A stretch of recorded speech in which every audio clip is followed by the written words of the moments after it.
الله أكبر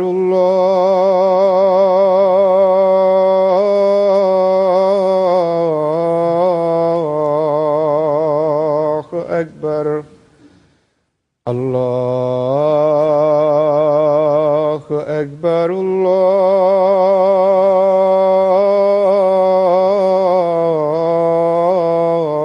الله أكبر أشهد أن لا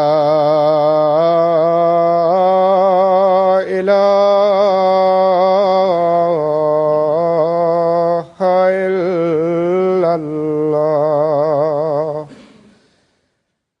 أشهد أن لا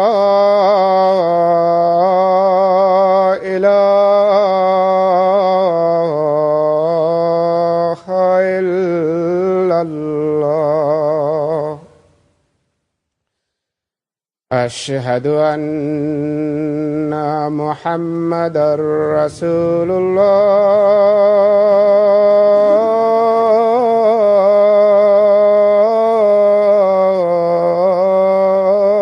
الله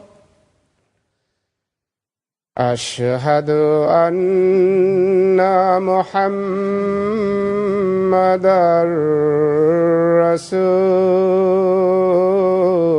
رسول الله حي على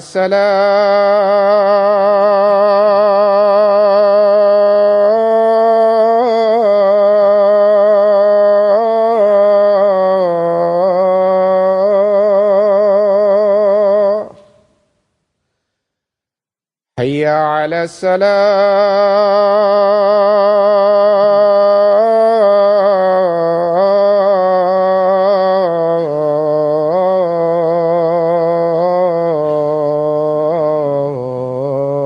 الصلاة حي على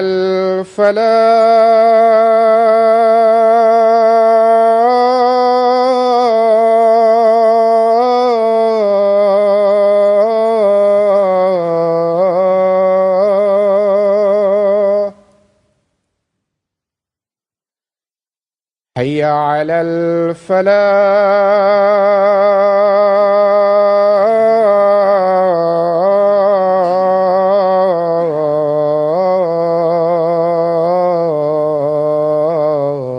الفلاح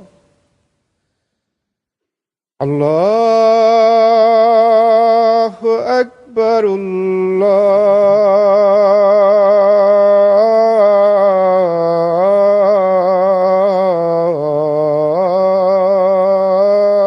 الله أكبر لا إله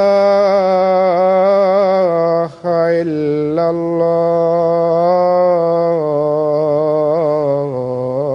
الله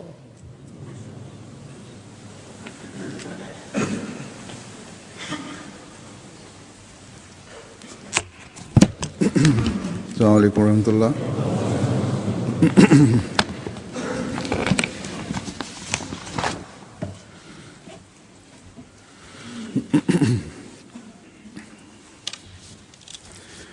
أشهد أن لا إله إلا الله وحده لا شريك له وأشهد أن محمدًا عبده ورسوله أما بعد فأعوذ بالله من الشيطان الرجيم بسم الله الرحمن الرحيم الحمد لله رب العالمين الرحمن الرحيم مالك يوم الدين إياك نعبد وإياك نستعين اهدنا الصراط المستقيم صراط الذين أنعمت عليهم غير المغضوب عليهم ولا الضالين. شهر رمضان الذي أنزل فيه القرآن هدى للناس وبينات من الهدى والفرقان فمن شهد منكم الشهر فليصم ومن كان مريضا على سفر فعدة من أيام أخر يريد الله بكم اليسر ولا يريد بكم العسر ولتكملوا العدة ولتكبروا الله على ما هداكم ولعلكم تشكرون.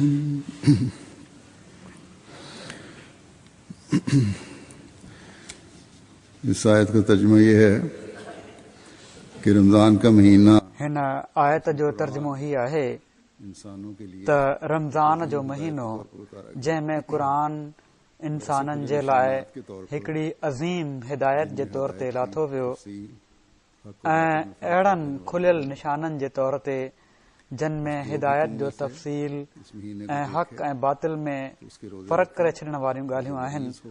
सो जेको बि तव्हां मां इन महीने खे ॾिसे त इन जा रोज़ा रखे ऐं जेको मरीज़ हुजे या सफ़र ते हुजे त ॻणप पूरी करणु ॿियनि ॾींहनि में हूंदो. अल्लाह तव्हां जे लाइ आसानी चाहे थो ऐं तव्हां जे लाइ ॾुखियाई नथो चाहे ऐं चाहे थो त तव्हां सहूलत सां ॻणप खे पूरो कयो ऐं इन हिदायत जे आधार अल्लाह जी वॾाई बयानु करियो जेका उन तव्हां खे अता कई ऐं त जीअं तव्हां शुकुर कयो. रमज़ान जो महीनो हिकिड़े मुस्लमान जी ज़िंदगी में केतिरा ई भेरा ईंदो आहे ऐं हिकिड़े अमल करण वारे मुस्लमान खे हीअ बि ख़बर आहे त रमज़ान जे महीने में क़ुरान शरीफ़ जो नुज़ूल शुरू थियो.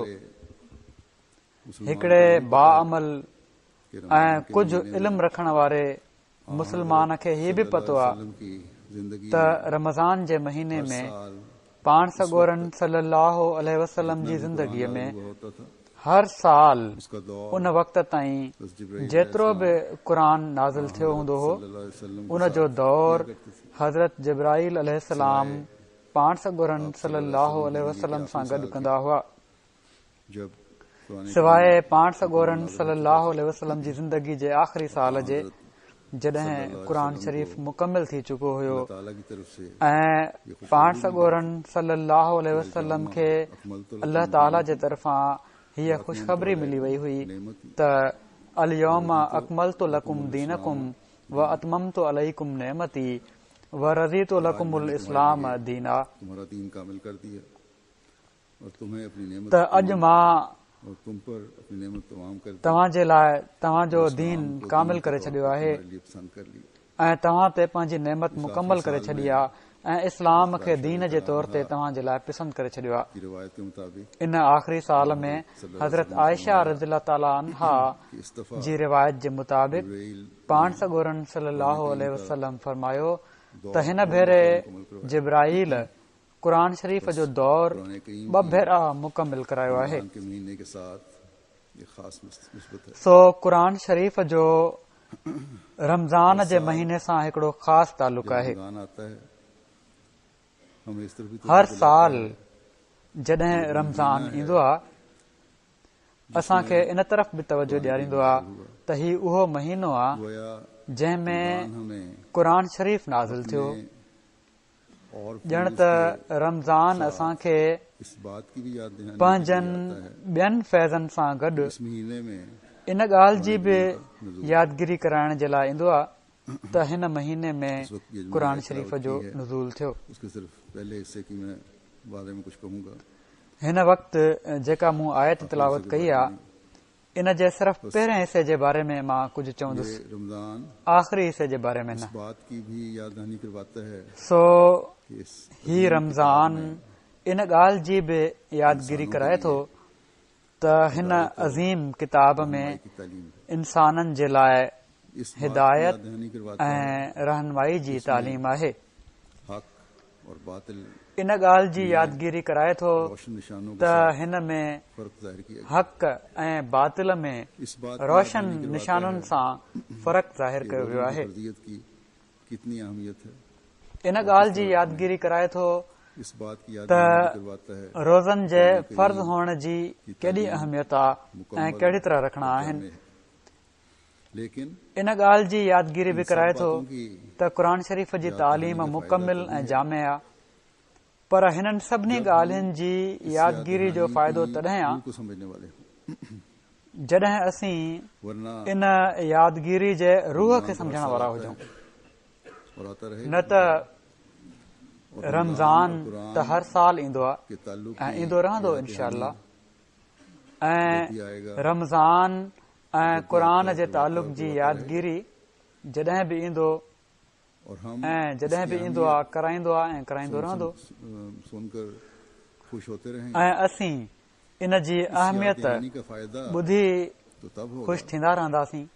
जब हम इन यादगिरी जो फ़ाइदो त तॾहिं थींदो इस जॾहिं अमल को असीं लागू करेंगे।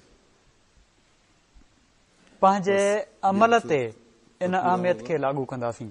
जब शहर और रमजान सो ही मक़सद तॾहिं पूरो थींदो जॾहिं सुनते ही शहर रमज़ान लज़ी उनज़िल फ़ीहिल क़ुरान जा लफ़्ज़ ॿुधंदे ई असांजे हथनि में क़ुरान शरीफ़ और अची हम वेंदो ज्यादा से ज्यादा उसके पढ़ने की तरफ मुतवज्जे हो जाएंगे। ऐं असीं वधि में वधि इस याद दहानी उनखे का मकसद पढ़ण तब लाइ पूरा होगा मुतवजे थी वेंदासीं। जब हम रमज़ान जी हिन यादगिरी जो कुरान मक़सद करीम के तॾहिं मुतालिक़ पूरो को थींदो समझने जॾहिं और असीं गौर करने की कोशिश हिननि करेंगे। ॾींहनि में क़ुरान शरीफ़ ताकि जे हुदल मतिलबनि लिन्नास खे सम्झण हकीकत हम परवाज़ ऐं गौर करण जी कोशिश कंदासीं रमजान और त कुरान जीअं की निस्बत हुदल लिन्नास जी हक़ीक़त असां ते वाज़े थिए। इसकी याद दहानी उस वक्त हम पर वाज़े होगी रमज़ान जब ऐं हम क़ुरान जो कुरान तालुक़ करीम के हुक्म जेको को पाण में आहे कोशिश इन जी करके यादगिरी ख़ास तौर ओड़ी पर महिल असां ते वाज़े थींदी इस महीने में जॾहिं असीं तलाश क़ुरान करने की शरीफ़ कोशिश जे करेंगे। हुकमनि खे कोशिश करे ख़ासि तौर ते बस हिन रमजान महीने हमें में तलाश करण ये जी कोशिश याद दहानी कंदासीं। करवाता है कि कुरानी अहकामात की सो तलाश रमज़ान असांखे हीअ यादगिरी बि कराए थो इस बात त की याद दहानी करवाता क़ुरानी है हुकमनि जी तलाश और कयो। इस तरफ तवज्जो दिलाता है। रमज़ान असांखे कुरानी अहकामात इन ॻाल्हि जी यादगिरी कराए तलाश थो करने के बाद ऐं इन तरफ़ तवजो उन्हें ॾियारे अपनी थो त ज़िंदगी पर क़ुरानी लागू हुकमनि करके जी तलाश करण असर खां में बाद उन्हनि खे पंहिंजनि ज़िंदगियुनि ते रमज़ान लागू हमें करे उन जो कुरान हिसो करीम की बनायो। तालीम की रोशनी में ये याद दहानी करवाता है रमज़ान कि असांखे अल्लाह ताला का क़ुरान शरीफ़ जी तालीम जी करने रोशनी की में पहले से बढ़कर हीअ यादगिरी सही और कराए थो कोशिश त अल्लाह ताला जो हक़ अदा और करण जी अल्लाह ताला का हक़ पहिरियां अदा खां होता वधी है करे सही ऐं कोशिश उसकी कयो इबादत का हक अदा करने से और ये हक अदा ऐं होता अल्लाह है ताला जो हक़ अदा थींदो इबादत का आहे हक उन जी नमाज़ों को इबादत जो हक़ अदा संभाल करण कर सां और ऐं ही बाकायदा हक़ ओड़ी महिल अदा थींदो आहे इबादत जो हक़ अल्लाह ताला जॾहिं की निमाज़ुनि रज़ा खे के ठाहे हुसूल पढ़ने से ऐं बाक़ायदा ऐं टाइम ते पढ़ियो वञे। फिर नवाफिल अल्लाह जिक्र ताला इलाही जी पर रज़ा खे हासिल करण जे लाइ पढ़ियो वञे। बस ये हक पोइ अदा करने की नफ़लनि कोशिश करो ऐं ज़िक्र इलाही ते ज़ोर ॾिनो ताकि वञे। खुदा ताला सो ही हक़ अदा करण जी कोशिश कयो के त करीब जीअं ख़ुदा ताला जे वेझो थी ताकि वञो अपने आप को खुदा त ताला के जीअं करीब कर लो पंहिंजो पाण खे ताकि खुदा ख़ुदा ताला जे और बंदे के वेझो करे दरमियान छॾियो जो दूरी है उसे खत्म कर दो। त जीअं ख़ुदा रमज़ान ये याद ऐं दिलाने बान्हे की जे बात विच है में जेका दूरी इस आहे रस्से को उनखे ख़तमु करे मजबूती से छॾियो। पकड़ने वाले बन जाओ।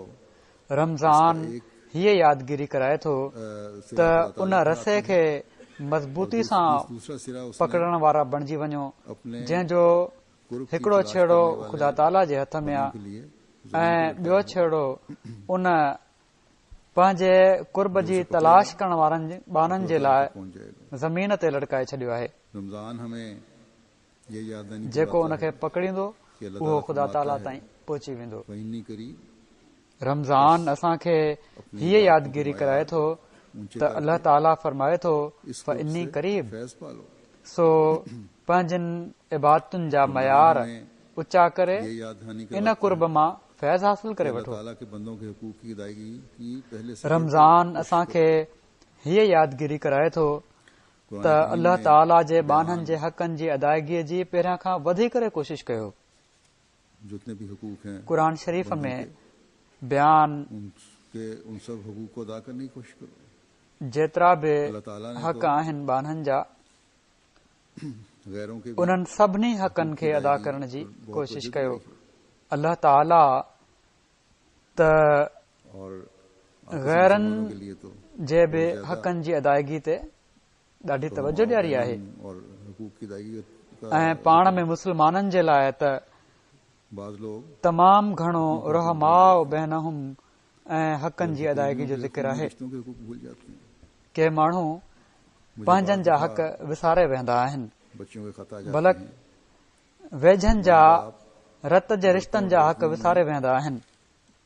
उनसे जो सलूक है उसमें फर्क करते हैं। मूंखे बाज़ दफ़ा ॿारड़ियुनि जा ख़त अची वेंदा आहिनि अपनी जिंदगी में तक़सीम त माउ पीउ छोकरनि तो बाज़ दफ़ा ऐं छोकिरियुनि सां जेको वर्ता उन में फ़र्क़ु कंदा आहिनि। जेकॾहिं जाइदाद पंहिंजी ज़िंदगी में विरहाइण लॻनि अपने आप त को बाज़ सच्चा दफ़ा साबित करने के लिए किन ख़ानदाननि में छोकिरियुनि खे बच्चों से पूछते तो हैं, महरूम कयो वेंदो आहे उन्हें कोई एतराज़ तो ऐं नहीं, छोकिरनि खे बेटे को ॾेई देते छॾींदा आहिनि। तो बच्चियां बात लिखती हैं कि हम पंहिंजो पाण खे कह सचो देते साबित हैं, करण जे लाइ कोई हर्ज नहीं है। ॿारड़ियुनि खां पुछंदा त आहिनि त बस इतना तोखे ही को समझ लेते हैं एतिराज़ कि त नाहे जेकॾहिं जाइदाद जबकि पुट खे ॾेई इंसाफ छॾियां नहीं है। त ॿारड़ियूं खे लिखंदियूं आहिनि त और असीं कुरान शर्म करीम के विचां वालिद चई के खिलाफ छॾींदियूं होती आहियूं त को हर्ज नाहे असांखे पहले को थे एतिराज़ ज़माने में नाहे ऐसे त वालिदैन बसि हैं एतिरो ई सम्झी वठंदा आहिनि त इंसाफ़ थी वियो। जॾहिं त ही इंसाफ़ खुशी नाहे भी है इस बल्कि बात ज़ुल्म की आहे ऐं क़ुर कि शरीफ़ ज़माने जे में वाज़े हुक्म जी ऐसी बच्चियां भी ख़िलाफ़ हैं वर्ज़ी आहे।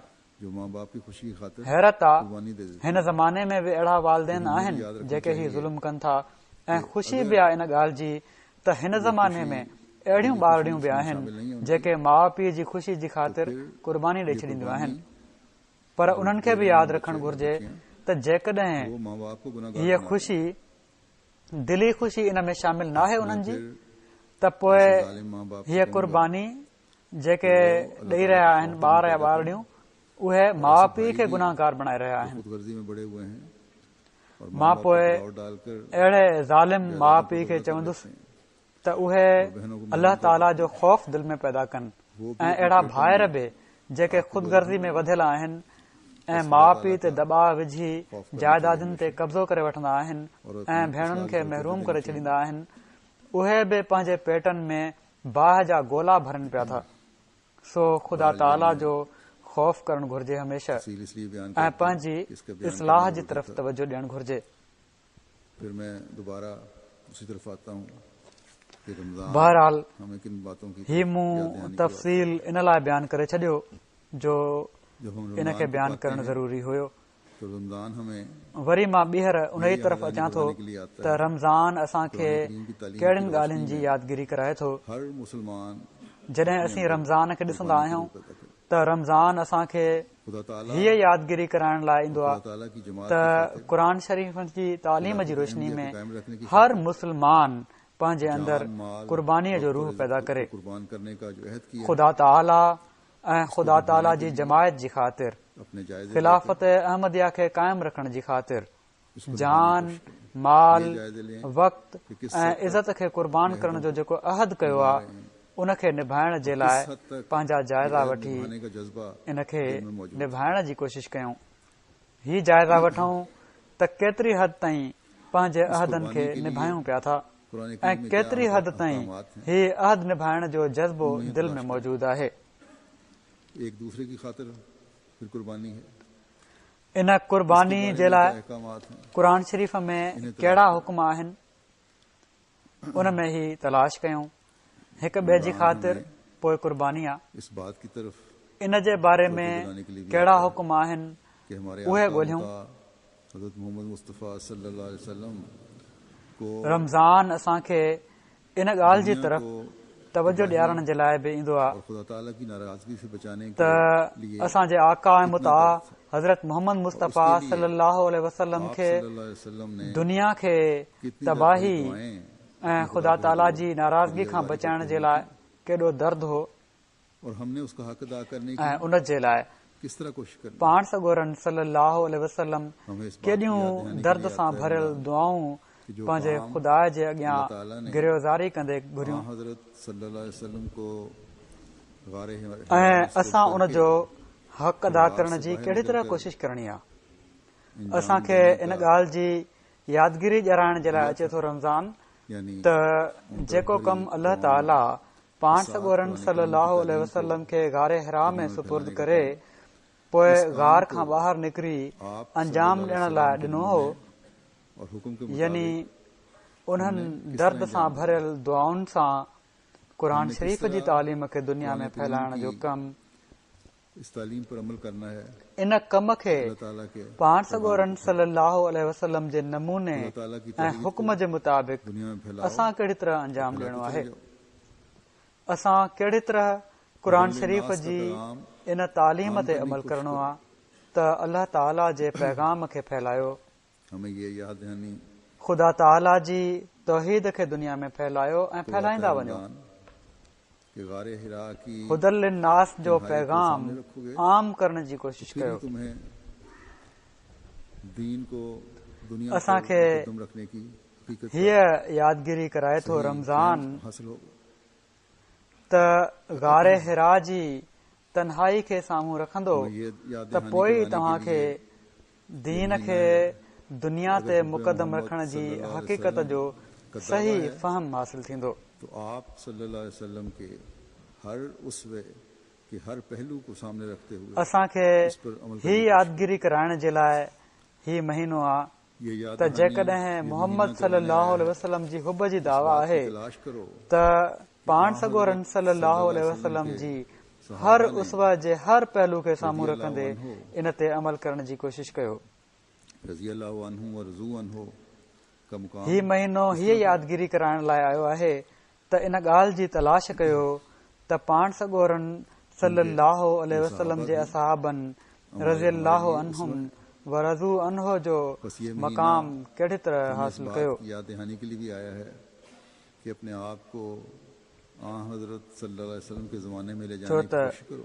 ही असहाब बि ज़माने के लिहाज से असांजे तो लाइ हम उसव नहीं जा आहिनि। सकते, लेकिन कुरान करीम की तालीम सो ही महीनो हमारे सामने असांखे इन ॻाल्हि जी यादगिरी कराइण जे लाइ बि आयो आहे जो त उस ज़माने में पंहिंजो पाण खे पहुंचाने के रास्ते पाण आसान सॻोरन सल्लल्लाहु अलैहि वसल्लम जे ज़माने में वठी वञण जी ये कोशिश महीना कयो। हमें ज़माने जे लिहाज़ बात खां त की असीं याद नथा वञी दहानी सघूं, करवाने पर आया है। क़ुर शरीफ़ जी तालीम दुनिया को बताओ त असांजे साम्हूं असुल हालत दुनिया में के मौजूदु मुल्क आहे ज़मानत और दुनिया जेका में अमन उन कायम करने ज़माने की में हकीकत पहुचाइण जा रस्ता आसान करे थी। कुरान करीम ही है। ही महीनो असांखे इन ॻाल्हि जी यादगिरी कराइण लाइ आयो आहे त दुनिया खे ॿुधायो त दुनिया जे अमुन जी ज़मानत ऐं दुनिया में अमुन क़ाइम करण जी हक़ीक़ी तालीम ये याद क़ुर दहानी शरीफ़ ई आहे। ये महीना हमें करवाने आता दुनिया है खे ॿुधायो कि कुरान त करीम ही दुनिया वो में किताब है अमुन जे जो अपने क़याम हर जो हुक्म के बारे कामिल में नमूनो दलील से पाण बात सॻोरन सल्लल्लाहु अलैहि वसल्लम जी ज़ात ई उसके लिए आहे। हमें खुद भी ही यादगिरी ही महीनो असांखे कराइण लाइ अचे थो त क़ुर शरीफ़ ई उहो किताब आहे जेको पंहिंजे हर हुकुम जे बारे में दलील सां ॻाल्हि करे थो। कुरान करीम फरमाया उन जे लाइ असांखे ख़ुद बि क़ुर शरीफ़ ते गौर ऐं इन जे तफ़सीर खे पढ़ण जी ज़रूरत आहे। यतलू उन्हनि माण्हुनि में शामिल थियण जी ज़रूरत आहे जिन जे बारे में अल्लाह ताला क़ुरान शरीफ़ में फरमायो आहे त अल्लज़ीना आतैनाहुमुल किताब यतलूनहु हक़ तिलावतिही, यानी उहे माण्हू जिन खे असीं किताब ॾिनो आहे उन जी अहिड़ी तरह तिलावत कंदा आहिनि जहिड़ी तरह उन जी तिलावत जो हक़ आहे। उस पर अमल करने का भी हक अदा करते हैं। अगर ये हक यानी पढ़ण जो बि हक़ अदा कंदा आहिनि, मुसलमान होने के गौर करण जो बि हक़ अदा कंदा आहिनि, ऐं जेको पढ़ियो या ॿुधो ऐं गौर कयो उन ते अमल करण जो बि हक़ अदा कंदा आहिनि। वो लोग जो आखिरी ज़माने में पैदा जेकॾहिं ही हक़ अदा नथा पिया थियनि कुरान करीम की तिलावत त असां जूं मुस्लमान हुअण जूं दावाऊं सिर्फ़ ज़ुबानी दावाऊं आहिनि। असीं उन्हनि माण्हुनि में शामिल थी वेंदासीं जन पाण सॻोरन सल्लल्लाहु अलैहि वसल्लम जे फ़िक्र खे वधायो। उहे माण्हू जेके आख़िरी ज़माने में पैदा थियणा हुआ, जन क़ुरान शरीफ़ जी तिलावत ऐं उन ते अमल करण जो हक़ अदा न करणो हुयो, मेरी कौम ने इस कुरान को जन जे बारे में मतरूक कर क़ुरान शरीफ़ में अहिड़ी तरह इज़हार थियो आहे त वकाल रसूलो या रब्बे इन कौम इत्तख़ज़ू हाज़ल क़ुरान महजूरा, ऐं रसूल चवंदो त ए मुंहिंजा रब यकीनन मुंहिंजी क़ौम हिन क़ुरान खे मतरूक करे फिटी कयो आहे। कि किस हद तक सो ही महीनो जिथे असांखे केतिरियूं ई ख़ुशख़बरियूं ॾिए थो, उते केतिरियूं ई ज़िम्मेवारियूं बि विझे थो ऐं होशियार बि करे थो। रसूलुल्लाह सल्लल्लाहु अलैहि वसल्लम असांखे यादगिरी कराए थो त पंहिंजा जाइज़ा वठंदा रहो त केतिरी हद ताईं क़ुरान शरीफ़ जी तालीम ते अमल करे रहिया आहियो। ना ही कुरान करीम में कोई पंहिंजा जाइज़ा वठंदा रहो त केतिरी हद ताईं रसूलुल्लाह सल्लल्लाहु अलैहि वसल्लम जे फ़िक्रनि खे ख़तम करण जो सबबु बणिजी रहिया आहियो। न त न रमज़ान असांखे को फ़ाइदो ॾेई सघे थो, न ई क़ुरान शरीफ़ असांखे को फ़ाइदो ॾींदो। ख़ुदा ताला असांखे जहिड़े क़िस्म जो इंसान ऐं मोमिन बनाइण चाहे थो, उन जे लाइ उन क़ुरान शरीफ़ में सवन जे अंग में हुकुम ॾिना आहिनि।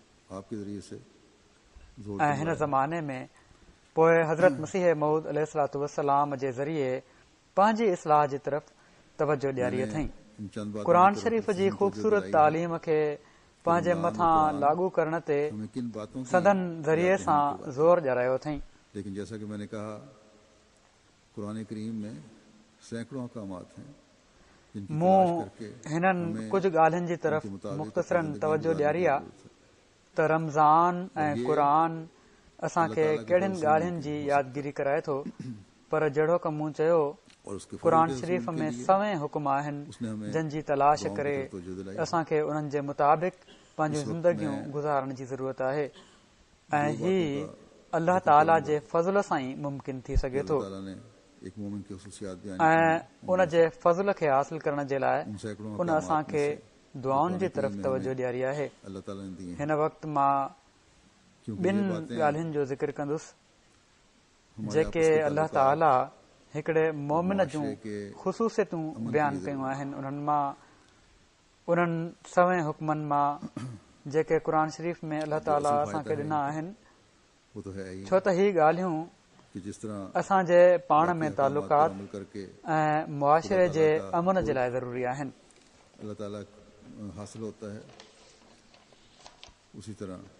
ऐं जेको असुलु फ़ाइदो आहे उन्हनि जो उहो त आहे ई त जहिड़ी तरह बाक़ी हुकमनि ते अमल करे ख़ुदा ताला जो कुर्ब हासिल थींदो आहे, ओड़ी तरह इन्हनि ॻाल्हियुनि ते बि अमल करे अल्लाह ताला जो कुर्ब हासिल थींदो।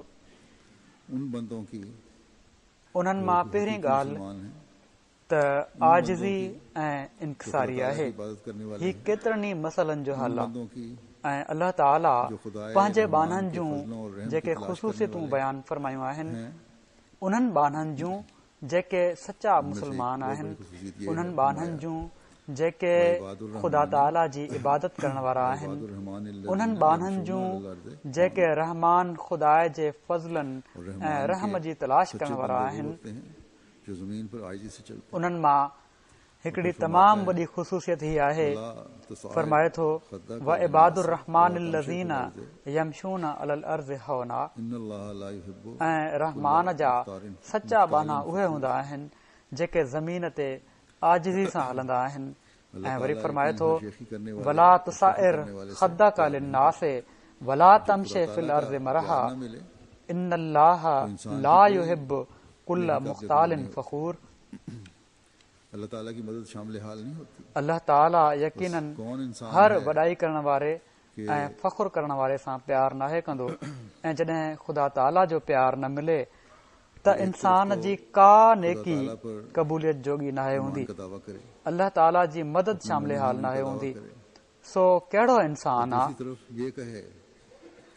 जो जेको हिक पासे त ख़ुदा ताला ते ईमान जी दावा करे, पंहिंजे मोमिन हुअण जी दावा करे ऐं ॿिए पासे ही चए त मूंखे ख़ुदा ताला जी मोहबत जी परवाह कान्हे। यकीनन को अकुलमंद इंसान, ॾाहो इंसान ऐं मुसलमान इहा ॻाल्हि नथो करे सघे। पर अमली तौर ते असीं ॾिसूं था ऐं रोज़ानो जे मामलनि में केतिरनि ई मसइलनि जो सबबु, केतिरनि ई झेड़नि जो बुनियाद ही तकबुर ई आहे, जंहिंमें तकबुर कोन्हे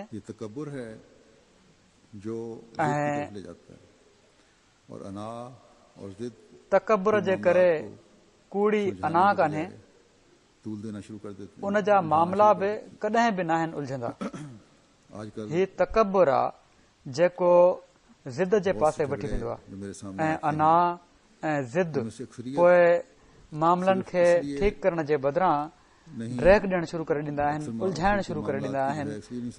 अॼुकल्ह केतिरा ई झगड़ा जेके मुंहिंजे साम्हूं ईंदा आहिनि, उन्हनि मां अक्सरियत सिर्फ़ इन लाइ न, अक्सर जा मामला जेके आहिनि इन लाइ ठीकु नाहिनि थी रहिया हूंदा जो तकबुर, अना ऐं ज़िद रोक बणिजी रहिया हूंदा आहिनि। सो जेकॾहिं इंसान खे ख़ुदा ताला जी मोहबत जी ज़रूरत आहे, जेकॾहिं हिकिड़ो मुस्लमान ही सम्झे थो, ऐं जॾहिं मां मुस्लमान चवंदो आहियां त सभिनी खां पहिरियां असीं अहमदी मुस्लमान इन जा मुखातिब आहियूं, त पोइ इन्हनि ॻाल्हियुनि खां बचणो पवंदो। रमज़ान जो फैज़ ओड़ी महिल हासिल थींदो आहे जॾहिं क़ुर शरीफ़ जी तालीमुनि ते अमल थिए। रोज़ा तॾहिं ई फ़ाइदो ॾींदा जॾहिं क़ुर शरीफ़ जी तालीमुनि ते अमल थिए।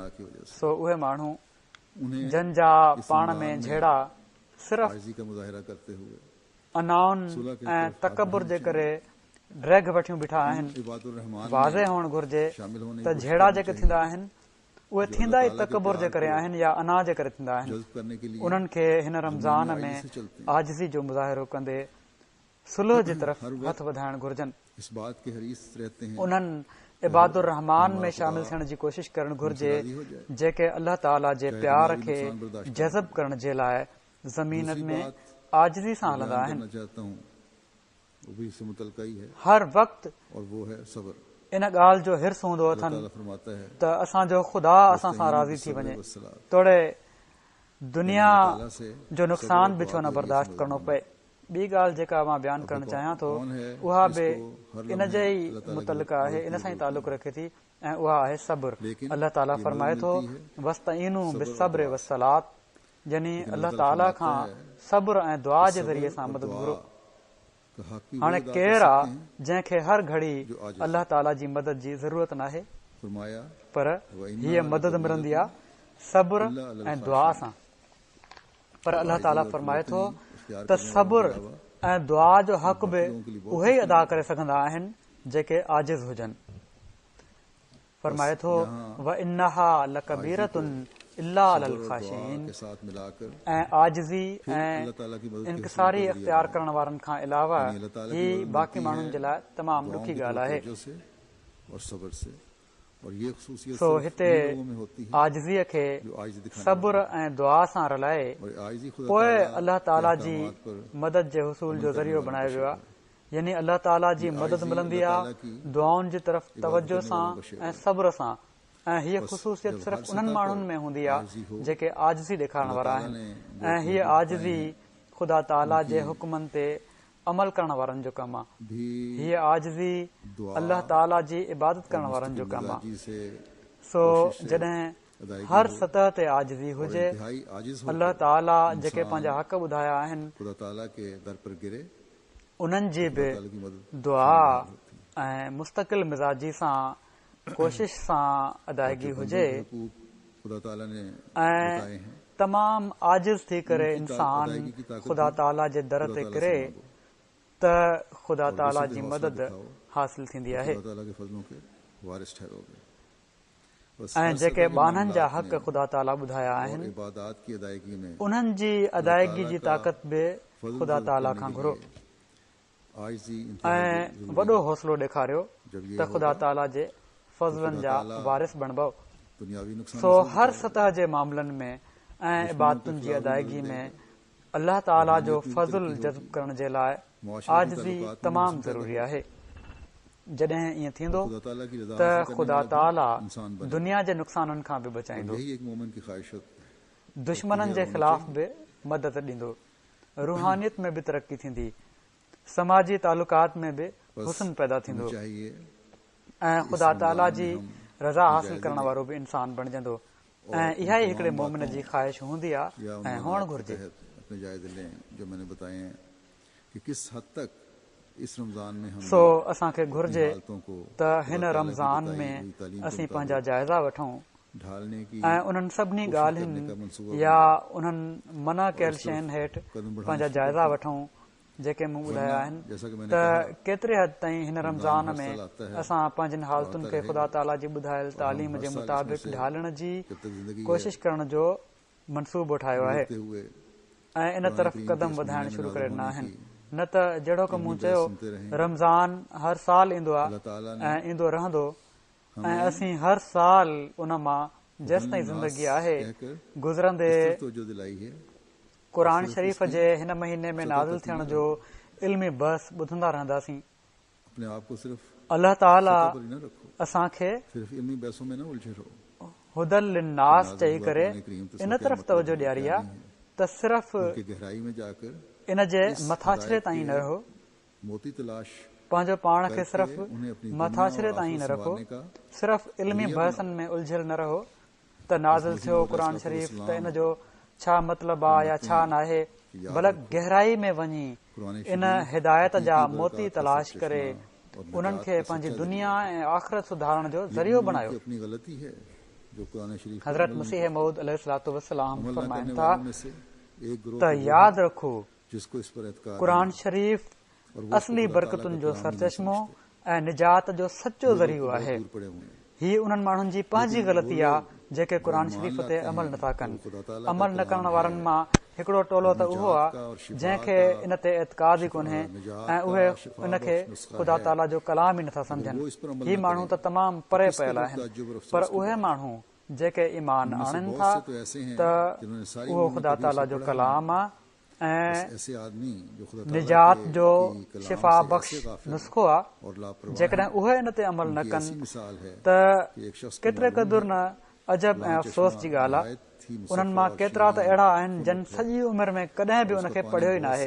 सो अहिड़ा माण्हू जेके ख़ुदा ताला जे कलाम खां अहिड़ा गाफ़िल ऐं लापरवाह आहिनि, उन्हनि जो ईअं मिसाल आहे बहुत सी अमराज में जो हिकिड़े शख़्स खे ख़बर आहे त फलाणो चश्मो तमामु ई मुसफ़ा ऐं मिठो ऐं थधो आहे ऐं उनजो पाणी केतिरनि ई बीमारियुनि जे लाइ अक्सीर ऐं शिफ़ा आहे।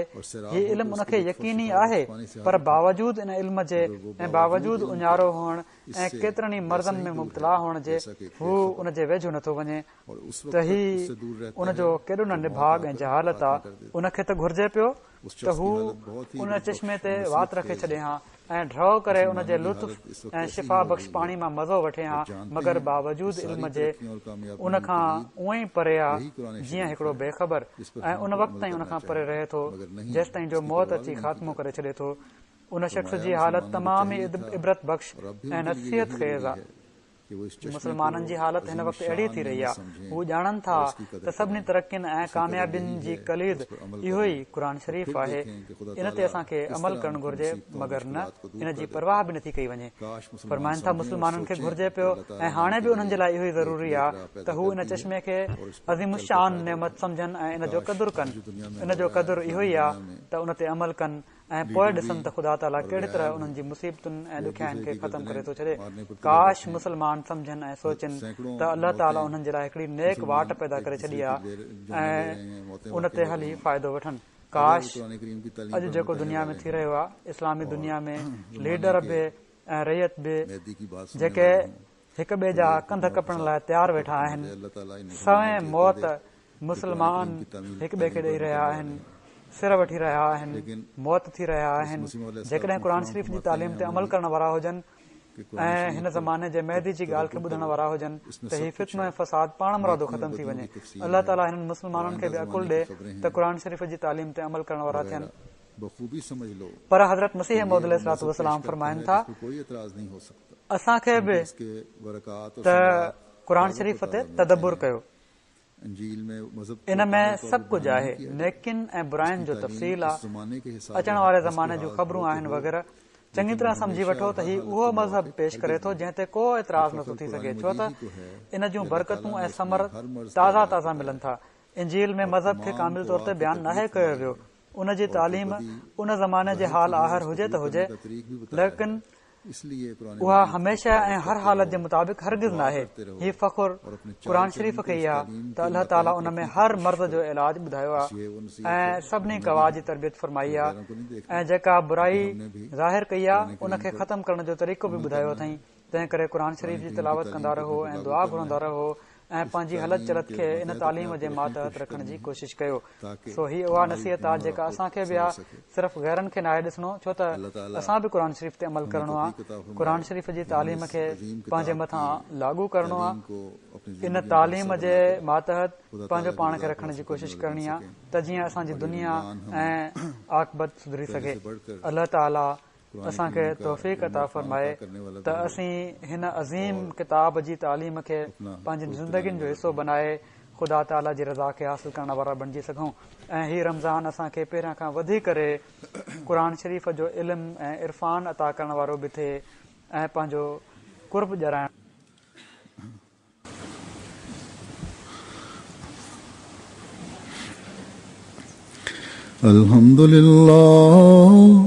الحمد لله نحمده ونستعينه ونستغفره ونؤمن به ونتوكل عليه ونعوذ بالله من شرور أنفسنا ومن سيئات أعمالنا من يهده الله فلا مضل له ومن يضلله فلا هادي له ونشهد أن لا إله إلا الله ونشهد أن محمدا عبده ورسوله عباد الله رحمكم الله إن الله يأمر بالعدل والإحسان وإيتاء ذي القربى وينهى عن الفحشاء والمنكر والبغي يعظكم لعلكم تذكرون اذكروا الله يذكركم وادعوه يستجب لكم ولذكر الله أكبر.